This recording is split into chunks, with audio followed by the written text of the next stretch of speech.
Welcome to Group 7's presentation on Leonard vs. Pepsico. This case arises from a commercial aired by the defendant during their Pepsi Stuff marketing campaign. Customers can use Pepsi points collected from specially marked packages of Pepsi products and redeem them for cool prizes. Let's take a look at the commercial in question.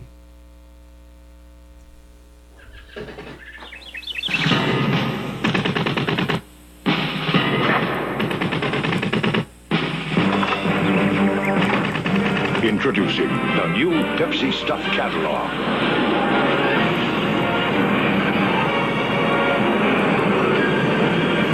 Now, the more Pepsi you drink, the more great stuff you're going to get. Sure beats the bus.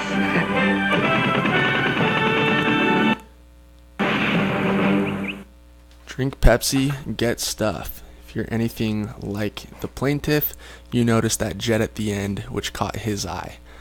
A 20-year-old business student, John Leonard, saw the PepsiCo commercial and set his sights on ordering the Harrier jet. 7 million points is a lot of points, but Leonard read the fine print and said he could purchase the points for 10 cents a piece if he came up short. 7 million, 10 cents, that equals about $700,000. So he rounded up the investors, got the $700,000, and put together a legal team in preparation to make his purchase request to Pepsi. Does an advertisement constitute an offer? This is the question the case keeps coming back to and what we're going to cover in this presentation. While the plaintiff and his legal team tried desperately to argue, yes, historically, courts have said no. As a general rule, advertisements do not constitute an offer to sell. Is it possible? Yes, but the restatement of contracts quoted in the brief says, "It is not customary to do this, however, and the presumption is the other way." To put it simply, usually an advertisement is an invitation to examine the product and enter into negotiations. Well, then when is an advertisement considered an offer? Let's look at what our textbook says. Our textbook says that it must indicate clear intent to make a contract. It must be sufficiently definite that the court can determine the actual intent of the parties, and it must be communicated to the other party without need of further communication. Let's place these requirements next to what the case ruled. Did it indicate clear intent to make a contract? The defendant said no, and the court said no, that an objective, reasonable person would not have considered the commercial an offer. Putting aside what PepsiCo thought or what the plaintiff thought, they said any normal person would have known that it was a joke, that the intent was not clear. Number 2 says it must be sufficiently definite so that a court can determine the actual intent of the parties. Do you think it was sufficiently definite? Was it very clear? Was there a start time and an end time? Was it directed at a specific person? The court said no, that the commercial actually referenced a catalog to complete the process, that there was no mention on how to accept the offer of the jet, and that there was no words of limitation. It actually gave an example of the Leftwitz versus the Great Minneapolis Surplus Store, which had an advertisement that said, tomorrow morning, 9 a.m. sharp. Jackets that are usually $300, $1 only, first come, first serve.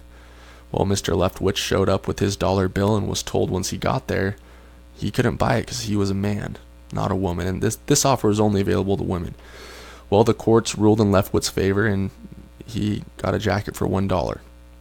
So what makes that different from this case? Well, it was sufficiently definite, which means the person, first come, first serve, that phrase implied the people that it applied to, but first come, first serve. And number 2, words of limitation, it gave a specific time, a specific place. And there was no further contact, further communication needed other than show up with the money. So in this case, you had to redeem a form sent to you in a catalog, and the Harrier jet wasn't even mentioned in the catalog, but we'll talk about that later.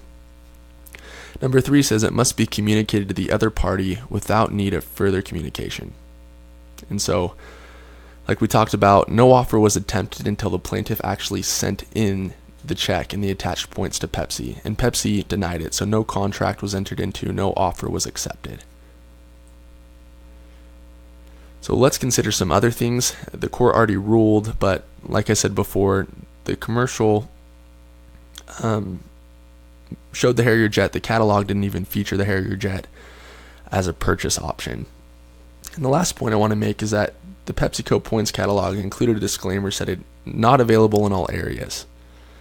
So in the end, the court ruled in favor of the defendant that this was a joke, that he does not get to buy a Harrier jet for $700,000 and a few Pepsi points. I want to talk for a second about intent, because when we're talking about the laws of the land and God's laws, I think it's a little bit different. And I like to use Dallin H. Oaks for a quote here, because he was a past Supreme Court justice in Utah. He said, "The laws of man are never concerned about a person's desires or thoughts in isolation.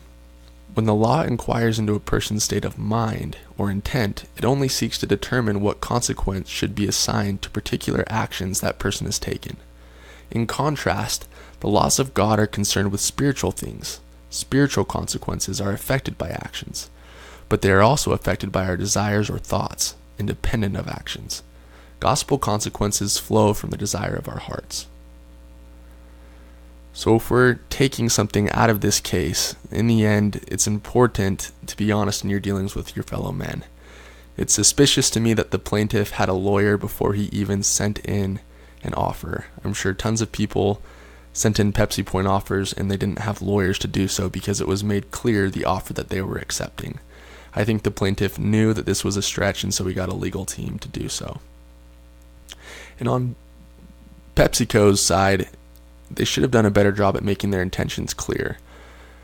Later, legal counsel ended up adding a couple zeros to the Harrier jet commercial, making it $70 million for a Harrier jet, which would have put PepsiCo ahead had someone done what the plaintiff done. They would have gladly taken the check at that point and sent them a Harrier jet and pocketed $25 million or so.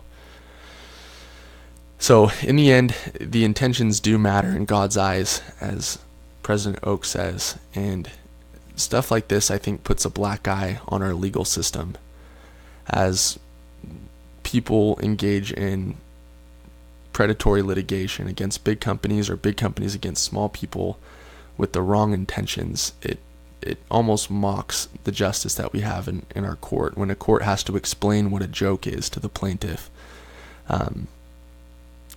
That's never good. So make sure your intentions are clear, that jokes are made clear. They ended up putting a disclaimer, adding the couple of zeros to avoid confusion in the future, and that's how